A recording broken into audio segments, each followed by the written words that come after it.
Isang magandang oras sa lahat at welcome po sa aking channel. Ito magandang pag-usapan po ito. Ito pong naging pahayag po ngayon ni DILG Secretary Junvic Rimulya patungkol po dito sa naging order po ng Pangulong Ferdinand Bongbong Marcos Jr. na ibalik daw ito pong budget po ng PNP Information and Technology na tinanggal po sa General Appropriations Act. Okay? Take note ha, tinanggal sa General Appropriations Act. Ang gusto ho daw ng Pangulo, ibalik. Okay, ibalik yun. Okay, ito, babasahin ko po itong balita mula sa PTV po mga kabida. Ipa-flash ko sa screen, para masundan nyo ako, News update, President Ferdinand R. Marcos Jr. has ordered the return of part of the funds for the Philippine National Police Information and Technology Enhancement Program, which were removed from the 2025 General Appropriations Act, according to Interior and Local Government Secretary Junvic Rimulya. Ayan, patuloy po tayo. Ito yung statement po ni Secretary Rimulya. As instructed by the President, sa ating Budget Secretary Amina Pangandaman, i-revert ang budget ng IT at tanggalin ang additional 500 million pesos sa intelligence fund na nilagay sa GAA. So return to original amount budget ng PNP, said Rimulya. So yun po yung sinabi po ni Secretary Rimulya. Ilalagay natin sa launching ang bidding of process ng integrated 911 system sa buong Pilipinas. He added. Ayun po. Now, ang tanong po dito, pwede kaya ito? Pwede kaya ito na mismo yung Pangulo lang ang magdesisyon na ibalik yung tinanggal na pondo mula sa GAA? Ibalik doon ho sa PNP Information and Technology Enhancement Program. May opinion po dito mga kabida. Ito pong optic politics, Alright, babasahin ko po in connection po dito sa naging statement po ni Rimulya. Ito. If indeed, DILG Secretary Junvic Rimulya said that President Marcos ordered the return of funds that was removed from the 2025 GAA, he should remember that the legality of a presidential order to reinstate funds removed from the GAA, any amendments to an enacted budget would typically require legislative approval to ensure adherence to the constitutional processes. Unilateral alterations by the executive branch could be deemed unconstitutional. Ayun. So, hindi ho pwede. According to optic politics, hindi ho daw pwede yan. Hindi pwede na basta-basta lang magdesisyon ng Pangulo na ibalik yung pondo ng PNP IT Enhancement Program na tinanggal doon sa GAA sa 2025 General Appropriations Act. Kung may mga amendments man, may mga alterations, dapat hindi ho si Pangulong Marcos daw mga kabida ang gagawa niyan.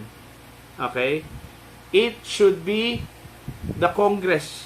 Kasi ang Congress po yung nagpasa ng budget. Gumawa ng budget. Sila ho nagpasa ng budget at ang Pangulo lang po yung pumirma ng budget na yan para maging batas. So meaning, wala hong karapatan ang Pangulo na mag-order na ibalik. Mag-order sa DBM na ibalik yung pondo. Base sa pagkakaintindi ko dito sa naging pahayag po mga kabida ni Secretary Junvic Rimulya. So meaning, kung pwede pala nagawin ng Pangulo yan, kung ating pagbabatayan yung argumento po, na pwedeng ang Pangulo mismo magsagawa po ng unilateral alterations, so pwede palang ibalik yung mga nawalang pondo kinuha doon sa